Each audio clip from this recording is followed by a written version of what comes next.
Hello all, this is Shiv Tyagi and I welcome you all to state zero. आज हम cover करेंगे controller and auditor general of India. ये मेरा second lecture है। इससे पहले मेरा एक लेक्चर आ चुका है जो ECI पर है, आप उसको जाके देख सकते हैं। मैं आपको बता देना चाहता हूँ कि स्टेट जीरो आपके लिए कंप्लीट कोर्स लेकर आया है, जिसमें प्री और मेंस 2020 के लिए सारे लेक्चर लिए जाएंगे Alok sir, Kuldeep sir, Archi ma'am और मेरे द्वारा। इसके अलावा दीपक सर के द्वारा आपके नोट्स और क्विजेज अरेंज किए जाएंगे। ज़्यादा जानकारी के लिए आप स्टेट जीरो पर लॉगिन कर सकते हैं और वहाँ पर आपको फर्दर इन्फॉर्मेशन मिल जाएगी। देखिए, MPPSC ने 2020 ऑनवर्ड सिलेबस चेंज किया है और उस चेंज सिलेबस में national and regional constitutional statutory bodies करके एक पोर्शन ऐड किया है। उसमें से हम ECI पहले पढ़ चुके हैं और आज हम controller and auditor general of India पढ़ेंगे। ये थोड़ा सा मेरे बारे में है, आप इसको देख सकते हैं। चलिए अपन शुरू करते हैं। Controller and auditor general of India, इसके बारे में देखिए, जो हमारे डॉक्टर BR अम्बेडकर साहब हैं, उन्होंने बहुत ही ज़रूरी, बहुत इम्पोर्टेंट बात कही है। उनके अनुसार उन्होंने कहा है कि ये मोस्ट इम्पोर्टेंट ऑफिसर हैं कॉन्स्टिट्यूशन के अंदर। और देखिए, क्या लोकतंत्र के अंदर क्या है कि अगर किसी भी लोकतंत्र को, किसी भी डेमोक्रेसी को यदि प्रॉपर फंक्शन करना है तो उसमें चेक्स एंड बैलेंसेस होना ज़रूरी है। एक ECI इससे पहले हमने पढ़ा था, वो बहुत ही एसेंशियल चीज़ है किसी भी डेमोक्रेसी के लिए। अगर फ्री एंड फेयर इलेक्शन ही नहीं होंगे तो फिर बाकी सारी चीज़ों की तो फिर कल्पना करना भी व्यर्थ रहेगा। और उसी में ECI के साथ साथ एक बहुत ही इम्पोर्टेंट बॉडी है CAG ऑफ इंडिया। देखिए, अगर ये पैसे का जो खर्च करना और उसका प्रॉपर चेक एंड बैलेंस नहीं होगा तो फिर कुछ भी अपने मन से लोग कुछ भी करते रहेंगे और वो एक लोकतंत्र के लिए ठीक नहीं है।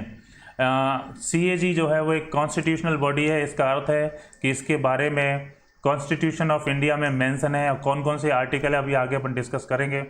ये एक इंडिपेंडेंट अथॉरिटी है। इसके किस तरीके से स्ट्रक्चर है कि किसी का इसके पास प्रेशर नहीं है। आप खुद सोचिए कि अगर ये इंडिपेंडेंट नहीं होगा तो किस प्रकार से ये ऑडिट करेगा, है ना। तो ये एक इंडिपेंडेंट अथॉरिटी है।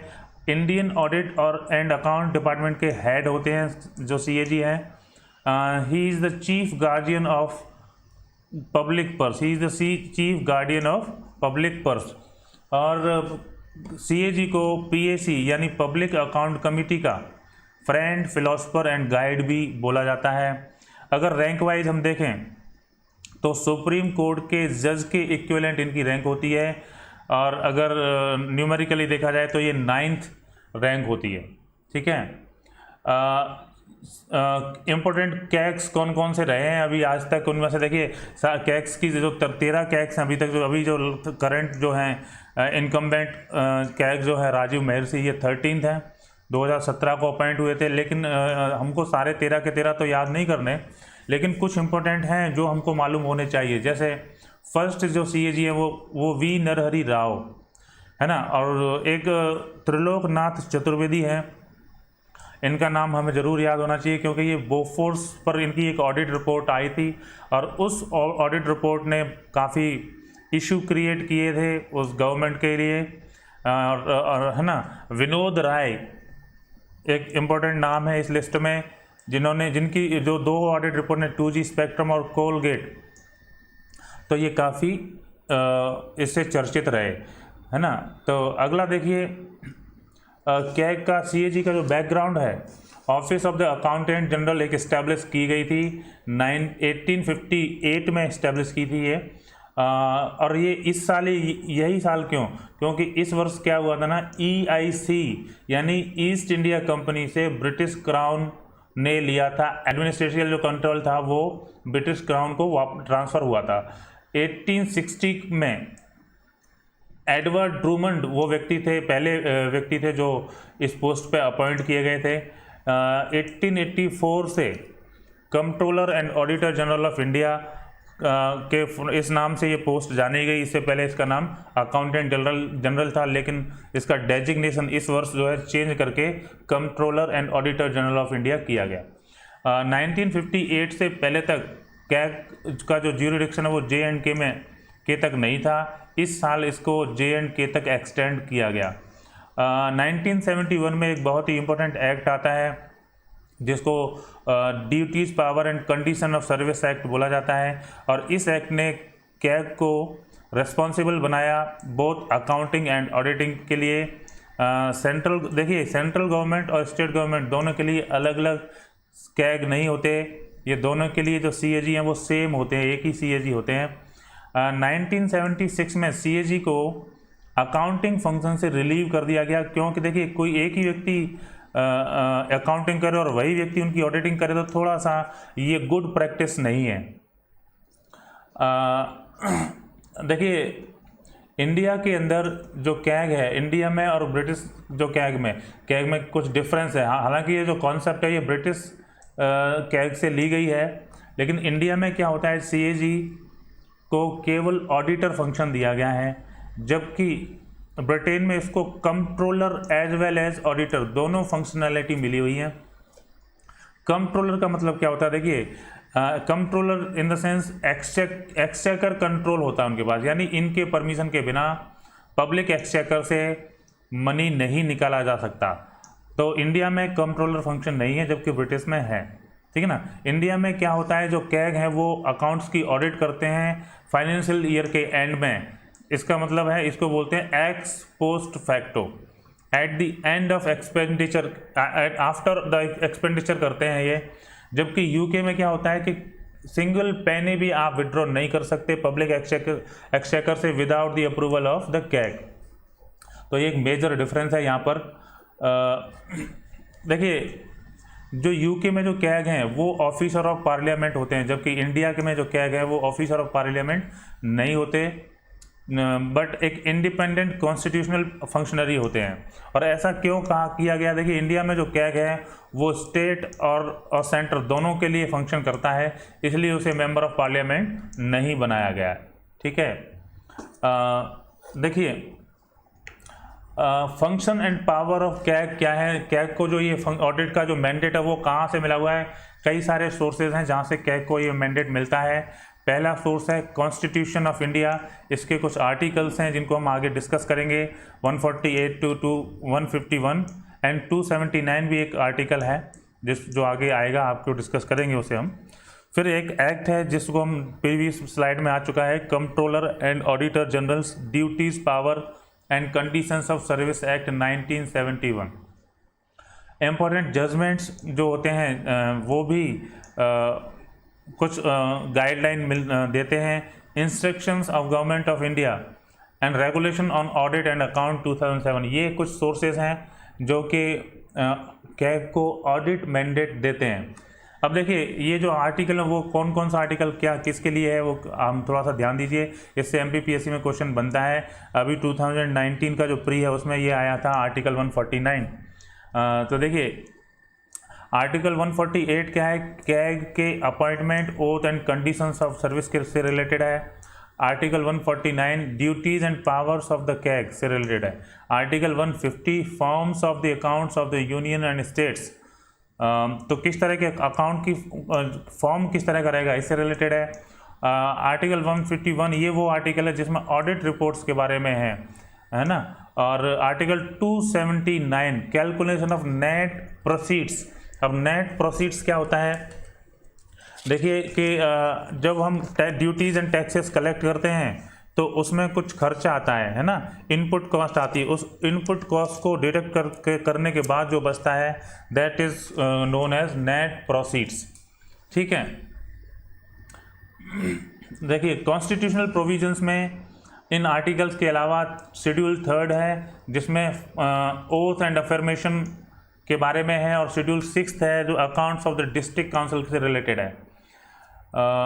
Function and power of CAG में देखिए क्या क्या इनके ड्यूटीज़ हैं। ये आर्टिकल 140 मैंने अर्लियर मेंशन किया है, आर्टिकल 149 और DPC एक्ट 1971 यहाँ से ये चीज़ें हमको मिलती हैं। ये क्या है, ऑडिट एंड रिपोर्ट अपॉन, किस के पे क्या ऑडिट कर सकते हैं और रिपोर्ट कर सकते हैं, all the receipts into the receipts and the spending from the coffer means exchequer, public exchequer, जिसको हम कंसोलिडेटेड फंड कहते हैं। उससे जितना भी रिसीप्ट और स्पेंडिंग होगा, उसमें जितना भी रिसीप्ट होगा और जितना भी उससे स्पेंडिंग होगा, सबका ऑडिट करते हैं, दोनों ही के लिए, यूनियन के लिए भी और स्टेट के लिए भी। फिर जो आपका कंटिजेंसी फंड है, जिसको इमरजेंसी एक्सपेंसेस से रिलेटेड है, उसमें भी सेम फंक्शन उनको करना है, ऑडिट करना है रिसिप्ट्स एंड स्पेंडिंग का।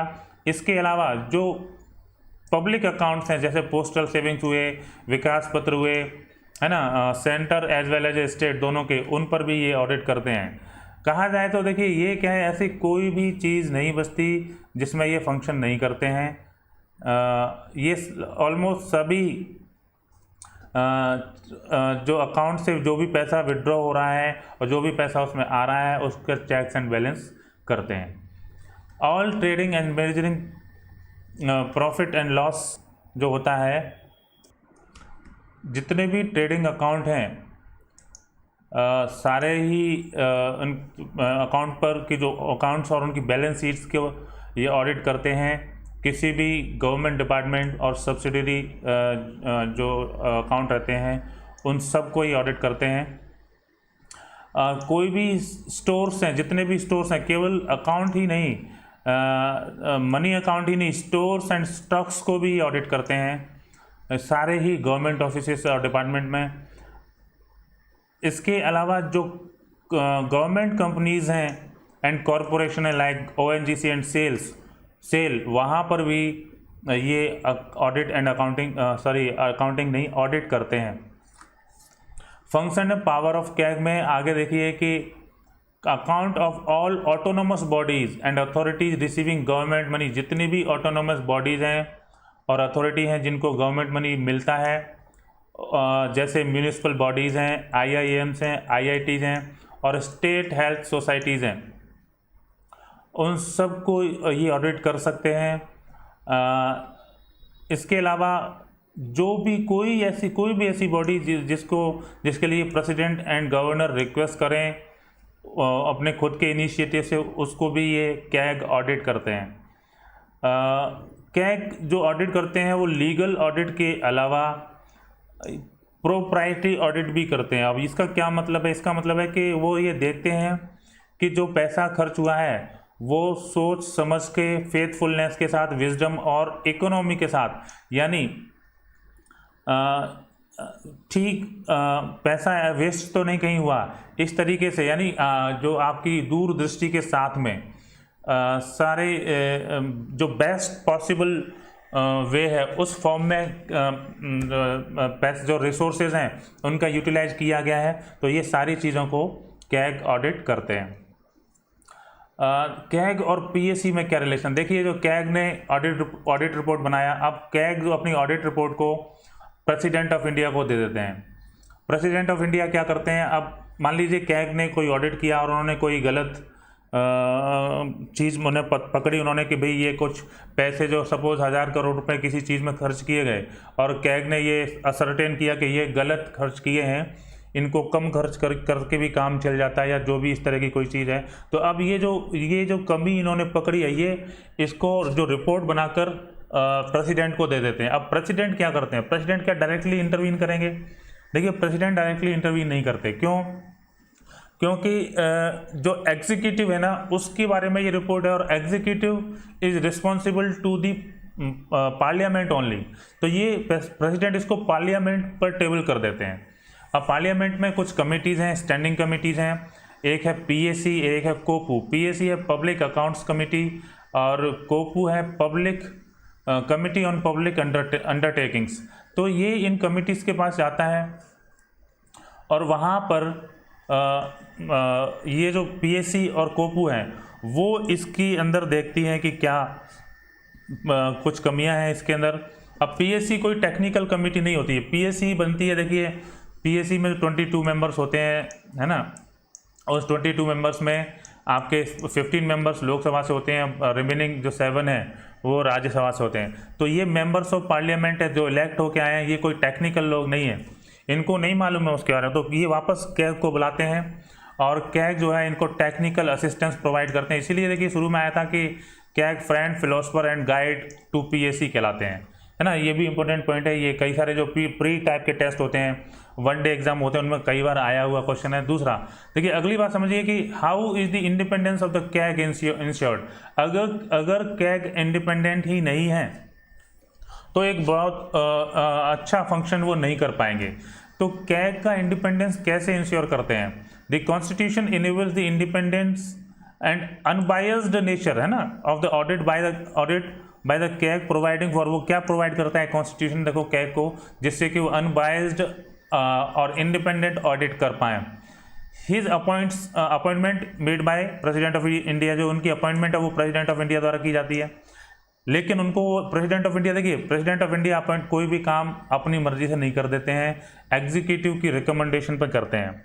और एग्जीक्यूटिव के हेड होते हैं प्राइम मिनिस्टर, तो प्राइम मिनिस्टर के रिकमेंडेशन पर करते हैं। प्राइम मिनिस्टर ने कोई नाम रिकमेंड किया, जैसे जो इनकम्बेंट कैग हैं राजीव महिर्षि, तो पीएम नरेंद्र मोदी जी ने उनका नाम रिकमेंड किया प्रेसिडेंट ऑफ इंडिया को। अब उन्होंने उसको अपॉइंट कर दिया।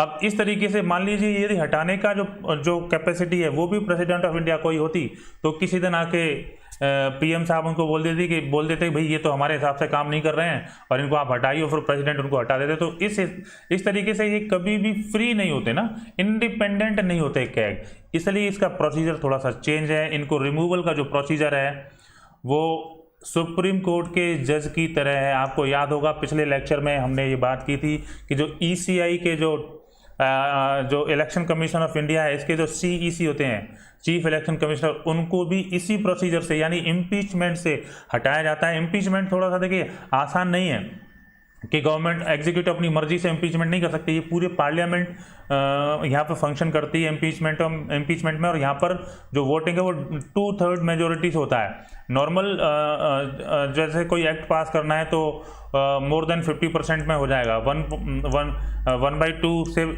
एक वोट भी एक्स्ट्रा हुआ तो वो डिसाइड हो जाएगा। लेकिन यहाँ पे 2/3, समझिए ये 50% है, नॉर्मल में 50% प्लस चाहिए, यहाँ 66% प्लस चाहिए ना। अब दोनों हाउस से वो पास होना चाहिए, यानी इससे क्या होता है कि उन्हें एक इंडिपेंडेंट मिलती है। उन्हें मालूम है कि जब हम अपॉइंटमेंट हो गया उनको हटाना इतना मतलब ऐसे नहीं हटा सकते अपनी मर्जी से प्रेसिडेंट या पीएम हम, है ना। तो अब कब इम्पीचमेंट भी कब लाते हैं? जब उनकी कोई प्रूव्ड मिसबिहेवियर या इनकैपेसिटी हो तो उसके ग्राउंड पर ही इनके इम्पीचमेंट लाया जा सकता है।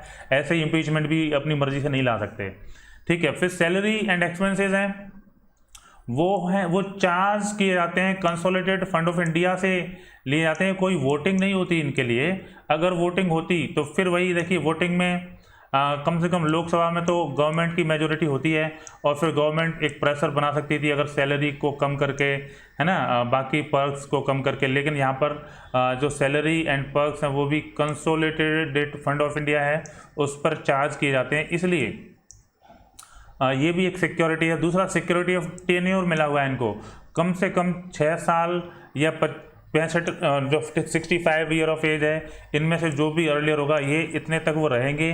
बाकी ये चाहे तो खुद अपना रेजिग्नेशन दे सकते हैं, पर इससे पहले वो नहीं हटाए जा सकते। और हटाना भी है तो इसका एक प्रोसीजर है जो इम्पीचमेंट है, और वो भी काफ़ी टफ प्रोसेस है, इतना आसान नहीं है कि चाहे जब अपनी मर्जी से इनको हटा दिया। फिर है देखिए इनके एक बार जब ये रिटायर हो जाते हैं, अपने टर्म पूरी कर लेते हैं, जब इनकी कैग के फॉर्म में टर्म एक्सपायर हो जाती है, उसके बाद किसी भी गवर्नमेंट ऑफिस में इनकी पोस्टिंग नहीं की जा सकती है। तो ये भी एक मेजर है जिससे कि उनकी अनबायस्डनेस बनी रहे। कैग देखिए, कैग के लिए चैलेंजेस एंड अपॉर्चुनिटीज़ क्या हैं? देखिए एक बड़ा एक फ्लॉ है यहाँ पर कि कोई भी क्राइटेरिया जैसे क्वालिफिकेशन ATC प्रिस्क्राइब नहीं है, ना ही कॉन्स्टिट्यूशन में, ना ही DPC एक्ट 1971 है उसमें क्वालिफिकेशन इन द सेंस उसमें ये कहा गया है कि जो कोई IAS होना चाहिए, है ना, और IAAS हो सकता है ना।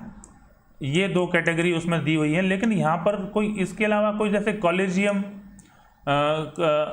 कॉलेजियम प्रिस्क्राइब नहीं है। अपन ये कहें कि बिल्कुल क्वालिफिकेशन कुछ भी नहीं है तो ऐसा तो खैर नहीं है, लेकिन क्राइटेरिया नहीं है प्रॉपर, है ना। उसमें क्या क्राइटेरिया, कोई कॉलेजियम नहीं है। प्रेसिडेंट, प्राइम मिनिस्टर जो भी सलाह दे देते हैं प्रेसिडेंट उनको अपॉइंट कर देते हैं, यानी कि पूरी तरह से एक सिंगल मैन, एक पर्सन पर डिपेंडेंट है। कोई ना कोई तो साथ में एक पैनल होना चाहिए, लीडर ऑफ अपोजिशन हो सकते हैं, सुप्रीम कोर्ट के जो जज हैं या चीफ जस्टिस हो सकते हैं। इस तरीके से कुछ लोगों का पैनल बना के कॉलेजियम अगर होता तो ज़्यादा free and fair appointment CAG का हो सकता था। फिर है देखिए ये क्या है, देखिए वही जो हम ऊपर डिस्कस कर रहे थे कि सोल पावर किसको मिली हुई है, एग्जीक्यूटिव को मिली हुई है to appoint a person of their choices as the CAG. अब ये क्या है, कभी कभी ये देखिए ये तो इंटरनेशनल जो प्रैक्टिसेस हैं उनके अपोज में जा रहा है ना। दुनिया में सारे जगह इस तरीके से नहीं चलता है, कई सारे कंट्रीज हैं जहाँ कॉलेजियम होता है। CAG has the authority to inspect any government offices, ये तो ठीक है अथॉरिटी है, लेकिन प्रैक्टिस में ये देखा गया है कि सप्लाई ऑफ रिकॉर्ड ऑफन या तो लेट होती है या फिर डिनाइड ही कर दी जाती है। आप बताइए जब सप्लाई ऑफ रिकॉर्ड ही लेट होगा तो फिर टाइमली ऑडिट कैसे हो पाएगा। 2015 में देखिए एक अपॉर्चुनिटीज़ की अगर बात करें तो 2015 में 2015 में all India conference of PACs हुए थे। सारे स्टेट्स पार्लियामेंट का देखिए PAC, इसके अलावा स्टेट्स एंड यूनियन टेरिटरी जिनमें कि लेजिस्लेचर है वहीं पर PAC हो सकता है, लेजिस्लेचर ही नहीं तो PAC कहाँ से होगा। तो उन सब की एक ऑल इंडिया कॉन्फ्रेंस हुई थी 2015 में, और वहाँ उन्होंने क्या डिस्कस किया कि need for complete independence of the CAG and making it A part of the PAC। Part जैसे कि UK और ऑस्ट्रेलिया में जो PAC है उसका ही पार्ट होते हैं CAG। तो इस तरीके से उनकी कंप्लीट इंडिपेंडेंस और PAC का पार्ट बनाने की डिमांड वहाँ पर आई है इस कॉन्फ्रेंस के अंदर। तो ये एक वेलकम, अगर ये किया जाता है तो काफ़ी वेलकम स्टेप रहेगा। दूसरा, शॉर्टर जो टेन्योर है ये भी देखिए इम्पेडिमेंट की तरह काम करता है, क्योंकि प्रॉपर फंक्शनिंग नहीं हो पाती है due to lack of the continuity of the leadership, है ना। और क्या होता है कि कोई व्यक्ति जैसे 2-3 साल में कुछ समय उसने काम किया उन्होंने, और फिर उनका टर्म एक्सपायर हो गया, तो वो जो उन्होंने एक्सपर्टाइज गेन किया था वो यूजलेस चला जाता है। देखिए आपको बता दें अभी कि जब राजीव महर्षि 2017 में जब इनको अपॉइंटमेंट किया गया था तब ऑलरेडी ये 62 ईयर के थे। अब आपको मालूम है कि या तो 65 ईयर ऑफ एज या 6 ईयर, इनमें से जो भी जल्दी होगा उतने तक ये रह सकते हैं। तो अब 62 के तो पहले ही हो चुके, तो कितना मैक्सिमम ये 65 तक 3 वर्ष ही तो रह पाएंगे। अब 3 वर्ष में इनको कुछ एक्सपीरियंस आएगा, है ना, और फिर उसको उनको हटना पड़ेगा ना। तो क्या है ना कि इनका जो एक्सपर्टाइज है और जो लीडरशिप है वो फिर वो नहीं मिल पाएगा आगे। तो ये एक बड़ा लैक्यूना है इसके अंदर। इंटरनेशनली अगर हम देखें तो जो UK में जो किया गया और US में जो किया गया है वो रेस्पेक्टिवली 10 ईयर और 15 ईयर तक कर रहते हैं। तो ये एक वेलकम स्टेप होगा यदि इनका जो टेन्योर है, ये जो 65 ईयर का जो कैप है अगर वो हटा दिया जाए, जो 6 ईयर का रहता है वही अगर रहे, या और है ना, या एनी किसी और भी मेथड से, किसी भी तरह से यदि इनका जो टेन्योर है वो बढ़ा दिया जाए, इंटरनेशनल जो प्रैक्टिस है उनके अकॉर्डिंग हम देखते हैं, तो ज़्यादा बेहतर रहेगा। फिर देखिए क्लाइमेट चेंज और जो पब्लिक प्राइवेट पार्टनरशिप है ये एक बड़ा इशू। अभी जो कैग हैं उनको पब्लिक प्राइवेट पार्टनरशिप का ऑडिट करने का राइट नहीं है, और ये जो PPP में आजकल बहुत सारे गवर्नमेंट का पैसा लगता है, तो इसमें भी उनको जब गवर्नमेंट फंडिंग है वहाँ पर पब्लिक का फंडिंग है, वहाँ पर पब्लिक के पैसे लगते हैं, वहाँ जनता के पैसे, तो कम से कम उसकी ऑडिट वो कर पाएँ, क्लाइमेट चेंज की ऑडिट वो कर पाएँ। तो ये एक कुछ नए चैलेंजेस हैं, है ना, इनके लिए कुछ ऑडिट मैकेनिज्म डिवाइस करना चाहिए। फिर है CAG has to prepare itself to audit issues like implementation of sustainable development goals, इनका ऑडिट, और गुड्स एंड सर्विसेज टैक्स जो नया GST स्टार्ट हुआ है इसके लिए ऑडिट के लिए भी अपने आप को प्रिपेयर करना पड़ेगा। नई चीज़ें हैं तो कुछ उसके अकॉर्डिंग एडेप्ट करना पड़ेगा। तो ये एक नया चैलेंज है CAG के लिए। और दूसरा है देखिए एक है बिग डेटा रिवॉल्यूशन। अभी देखिए अभी केरला में कैग ने जो आपकी सोशल सिक्योरिटी स्कीम्स होती हैं, ओल्ड एज पेंशन होते हैं, है ना, इस तरीके से जो डिसेबल्ड लोगों के लिए जो पेंशन दी जाती है। तो बहुत बड़ा डेटा है, बहुत सारे लोगों को, लाखों लोगों को, इवन किसी बड़े स्टेट में तो ये डेटा करोड़ों तक भी पहुंच सकता है, ये पेंशन दी जाती है। तो यहाँ जो है कैसे पता किया जाए कि जो एक्चुअल बेनिफिशियरी, जो नीडी पीपल है, जिसे मिलना चाहिए उसे मिल रहा है, कहीं ऐसे लोगों को तो नहीं मिल रहा है जो उसके एलिजिबल ही नहीं है ना। तो इस तरीके से जो बिग डेटा मैनेजमेंट, काफ़ी बड़े बड़े फाइल्स ये रहते हैं, इनको मैनेज करना काफ़ी मुश्किल है, और ये डेटा हार्ड कॉपी में ले जाना और एक्सेस करना, अवेल करना काफ़ी टफ रहता है। तो एक 2016 में 2016 में कैग ने बिग डेटा मैनेजमेंट पॉलिसी लेके आई है, और इसके लिए centre for data management and analytics Delhi में इस्टेब्लिश किया है। तो ये एक वेलकम स्टेप है।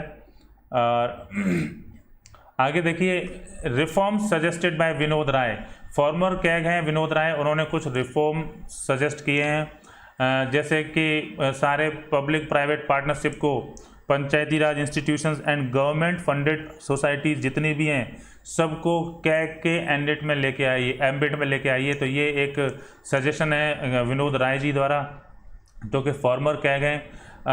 फिर इनका कहना है कि जो 1971 का जो एक्ट है, ड्यूटीज़ पावर डीपीसी एक्ट है ना, तो इसको भी अमेंड करिए और समय के टाइम के अकॉर्डिंग इसको बनाइए है, चेंज करिए इसके अंदर।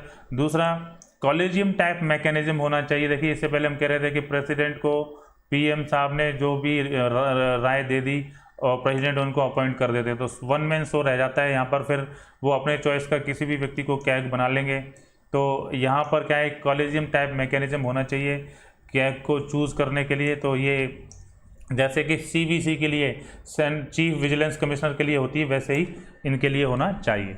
फिर है कैग इन क्वेश्चन। देखिए, कैग जो है वो, इस पर कई बार क्वेश्चन भी उठे हुए हैं कि क्या ये अनबाइज्ड काम करते हैं। तो इसमें देखिए TN चतुर्वेदी हैं, इनका नाम आपको याद रखना चाहिए कि ये फॉर्मर कैग हैं। क्यों याद रखना चाहिए? क्योंकि इनकी जो ऑडिट रिपोर्ट आई थी बोफोर्स पर 1989 में, जिसने कि राजीव गांधी गवर्नमेंट को ब्रॉट डाउन कर दिया था। तो ये जो इस रिपोर्ट के आने के बाद इन्होंने क्या किया कि बीजेपी ज्वाइन कर लिया, और ये बीजेपी से मेंबर ऑफ पार्लियामेंट राज्यसभा के लिए इलेक्ट हुए थे, है ना, 1992 से 1988 तक। तो यहाँ पर एलिगेशंस लगाए लोगों ने, ऑफ कोर्स अपोजिशन ही लगाएगा एलिगेशंस कि इनका जो है इन्होंने जो रिपोर्ट दिया है वो पॉलिटिकल मोटिव से इन्होंने प्रिपेयर किया है। और बाद में ये गवर्नर ऑफ कर्नाटका और कुछ टाइम के लिए गवर्नर ऑफ केरला भी बने, तो लॉन्ग टर्म इनका गवर्नर ऑफ कर्नाटका भी बने। तो वैसे तो देखिए, इनको गवर्नमेंट ऑफिस लेने के लिए, गवर्नमेंट पोस्ट मिलने के लिए कॉन्स्टिट्यूशन में नहीं है, लेकिन इनको फिर भी कुछ तो प्रॉफिट बाद में मिल गया। अब ये किस तरीके से, मतलब ये अंदर की कहानी क्या है ये तो नहीं मालूम, लेकिन कम से कम ये एक एलिगेशन तो इनके ऊपर है ही। ठीक है। फिर है कैग इन क्वेश्चन में विनोद राय जी आते हैं, जिनकी जो रिपोर्ट है 2G spectrum allocation of coal mines, इन्होंने यूपीए गवर्नमेंट को ब्रॉट डाउन किया था, आपको अच्छे से याद होगा। इनकी 2016 में 2016 में राय को बैंक बोर्ड ब्यूरो के चेयरमैन अपॉइंट किया गया था। अब ये बैंक बोर्ड ब्यूरो क्या होता है, ये गवर्नमेंट को एडवाइस करते हैं, है ना, जो top level public sector banks होते हैं उनके अपॉइंटमेंट्स के लिए।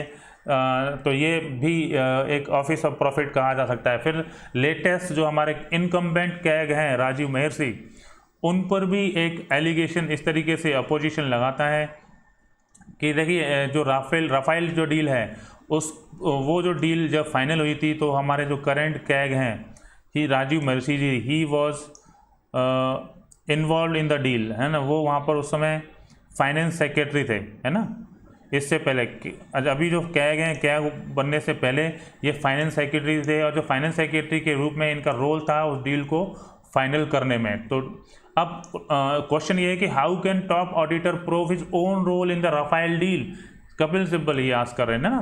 तो अब देखिए, ये उस डील में पहले ही इन्वॉल्व हैं, तो कम से कम ये नहीं कर सकते। तो उन्होंने डिमांड किया कि उनको अपने आप को इस ऑडिट से अलग कर लेना चाहिए। फिर तो देखिए ये सिचुएशन क्या बनी कि पहले कोई व्यक्ति उस एक पोस्ट पे है और आज वो ऑडिटर कैग बन गए हैं, तो उनको वही चीज़ ऑडिट करना है जो डील उन्होंने फाइनल की थी। तो यहाँ पर फिर अनबायस्ड ऑडिट कैसे होगी, इस पर क्वेश्चन तो बनता ही है। फिर है देखिए एक कैग जो राजीव महर्षि हैं, उनके कॉन्फ्लिक्ट ऑफ इंटरेस्ट को लेके इशू हुआ है। कुल मिला के बात यह है कि यहाँ भी एक क्वेश्चन मार्क तो कम से कम है। प्रीवियस ईयर क्वेश्चन डिस्कस करते हैं हम। देखिए आपने अभी थोड़ी देर पहले हमने देखा कि जो हमारे कंट्रोलर ऑडिटर जनरल इंडिया हैं, जो कैग हैं, वो कंट्रोलर के रूप में काम नहीं करते हैं। कंट्रोलर माने जो हमारा कंसोलिडेटेड फंड है वहाँ से पैसा इनकी परमिशन से नहीं निकाला जाता है ना, केवल ऑडिटर का काम करते हैं। यही इसी एक जो कॉन्सेप्ट है, यहाँ से क्वेश्चन है the authorisation for the withdrawal of fund from the consolidated fund of the India must come from. तो ये ऑथराइजेशन कैग से नहीं आता है कम से कम। तो एक जानकारी हमें रहनी चाहिए, ये हमें तब याद रहेगा कि ये जो ये ऑथराइजेशन है ये पार्लियामेंट ऑफ इंडिया देती है एग्जीक्यूटिव को एप्रोप्रिएशन बिल के द्वारा। ठीक है। फिर एक क्वेश्चन है, देखिए ये क्वेश्चन है कि in India other than ensuring that public funds are used efficiently for intended purposes what is the importance of the office of the controller and auditor general. अब कंट्रोलर एंड ऑडिटर जनरल की जो use क्या है, क्या function है public funds के efficient and intended purpose में use हो, इसके अलावा क्या फंक्शन है। तो पहला ऑप्शन है CAG exercises exchequer control. Exchequer control अभी मैंने बताया था आपको कि ये जिसको कंट्रोलर बोलते हैं, controller function is exchequer control, यानी जो कंसोलिडेटेड फंड है उससे पैसा निकलेगा तो वो बिना उनकी परमिशन के नहीं निकलेगा, ये होता है exchequer control. On behalf of the parliament when the president of the India declares national emergency financial emergency. देखिए ये ना तो नॉर्मल कंडीशन में पार्लियामेंट के पास है एक्सचेकर कंट्रोल, और इमरजेंसी सिचुएशन में भी ये कैग के पास में नहीं आता, तो ये ऑप्शन नहीं है। सेकंड है, देखिए CAG reports on the execution of the projects और programmes by the ministries are discussed by the public accounts committee. बिल्कुल अभी बात की थी कि कैग की रिपोर्ट को पीएसी डिस्कस करती है।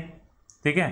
फिर है information from CAG reports can be used by investigating agencies for press charges against those who have violated the law while managing public finances। देखिए ये बिल्कुल है, कैग पर जो रिपोर्ट आई है उस पर सीबीआई इंक्वायरी चली हुई है। 2G, चाहे वो 2G हो, चाहे कोल माइन एलोकेशन हो, इनमें कैग की रिपोर्ट पर ही इन्वेस्टिगेटिंग एजेंसी ने चार्ज प्रेस किए हैं और वहाँ पर इन्वेस्टिगेशन किया है, तो ये तो बिल्कुल ठीक है। फिर चौथा ऑप्शन देखिए, while dealing with the audit and accounting of the government companies CAG has certain judicial power of prosecuting those who violate the law. देखिए जब कैग ऑडिट करते हैं गवर्नमेंट कंपनीज के, तो क्या कैग को कुछ जुडिशियल पावर्स हैं कि जो वायलेट कर रहे हैं लॉ उनको प्रोसिक्यूट करने का? तो ऐसा बिल्कुल भी नहीं है। ठीक है ना। तो आपका ऑप्शन सेकंड एंड थर्ड कहाँ पर है? ऑप्शन सी देखिए, सेकंड एंड थर्ड ये करेक्ट ऑप्शन है। ठीक है। ये देखिए ये 2019 एमपीपीएससी प्री में आया हुआ क्वेश्चन है, which article of the constitution prescribe the duties of the controller and the auditor general of India. तो अभी हमने देखा था आर्टिकल 149, इसमें ड्यूटीज दी हैं कंट्रोलर जनरल ऑफ इंडिया की, CAG की ड्यूटीज इसके अंदर दी हैं। देखिए थैंक यू, आपको बेस्ट ऑफ लक आपके एग्ज़ाम के लिए। मैं आपसे ये बोलना चाह रहा हूँ कि हम लोग स्टेट 0 पर complete course pre and mains के लिए लेके आए हैं, और ज़्यादा डिटेल्स के लिए आप state0.in पर विजिट करिए, और अगर इस लेक्चर की आपको PDF चाहिए तो आपको state0.in पर मिलेगी, है ना। आप देखिए लगातार जुड़े रहिए। बाकी बच्चे लोग क्या करते हैं, स्टूडेंट्स क्या करते हैं कि कंटिन्यूटी नहीं रखते, आप कंटिन्यूटी रखिए, कोई भी लेक्चर स्किप मत कीजिए। स्किप करने से क्या कहीं ना कहीं फिर प्रॉब्लम आती है, डिसकनेक्शन बनता है। अगर आपको देखिए ठीक से प्रिपेयर करना है तो एक भी लेक्चर मिस मत करिए। और यहाँ पर देखिए कुलदीप सर हैं, उनके लेक्चर डेली आ रहे हैं। मेरे लेक्चर पर डे नहीं आएगा, मेरा लेक्चर तीसरे दिन आया करेगा, 3 दिन में एक बार आया करेगा। तो आप कनेक्टेड रहिए और अच्छे से प्रिपेयर करिए। Best of luck, thank you.